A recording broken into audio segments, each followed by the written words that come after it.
sometimes to touch an animal is to reach out and not actually touch them, is touch to them. And so just to be mindful about your space with a horse, how you are, even putting on a halter, and how your hands are, how they all mean something to a horse. When horses stand out in a field together, they're not actually touching each other very often, they're just hanging out. And one horse leans a shoulder in and another one will move. That's actually been touched without touching.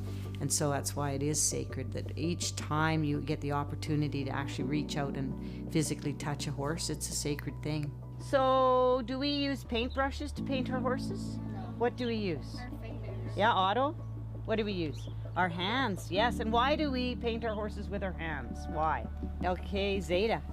And you can bond with them more by painting with your fingers. Yes, it's about touching them and bonding with them. It's about bringing mindfulness to the actual act of being in the space of a horse and what your body does to influence the horse's body.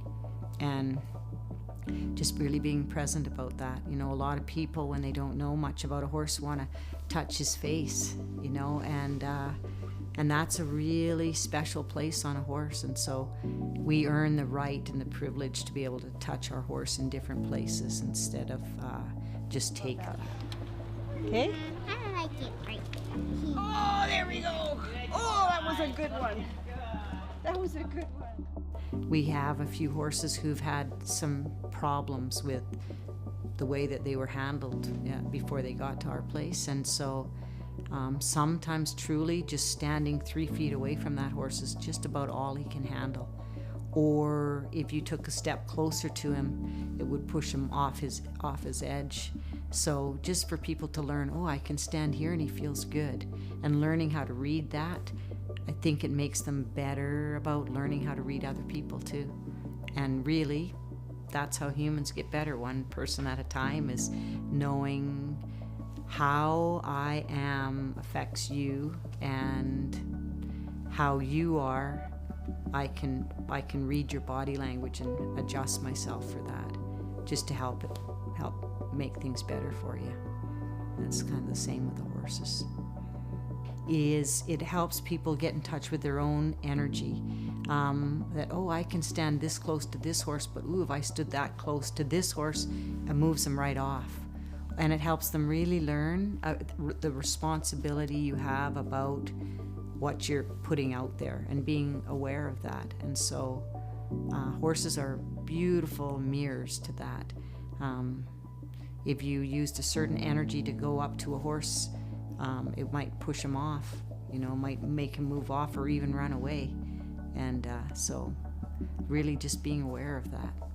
Horses are so forgiving, you know, they may have had a terrible go around with the two-leggeds, and they're really willing, if you're willing to take the time, whatever that time that is, and just be totally honest with him and just wait till he's ready, you know, and that's just inch by inch. Touch isn't just the physical actual touch, it's the energetic, your energetic being in the horse's energetic being. But then when actually you've earned the right to actually have touch, I always tell kids when they say, how should I brush my horse? I always tell them to put their heart in their hand and brush them with their heart. And really, if you truly touch a horse in a way from your heart, you'll be guided where he needs to be scratched and where he needs a brushing more, and he'll tell you exactly where. But that's when you're brushing him with that sacred touch, the touch of your heart on the touch. All the principles have to do with heart and soul, and Eagle Feather for me is where heart and soul come together.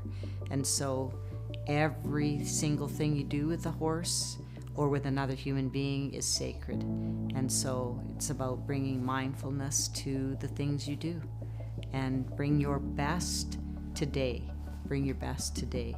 And when you bring your best each day, one day, you know, it'll be phenomenal. So, but it's just day by day. Heart and soul come together.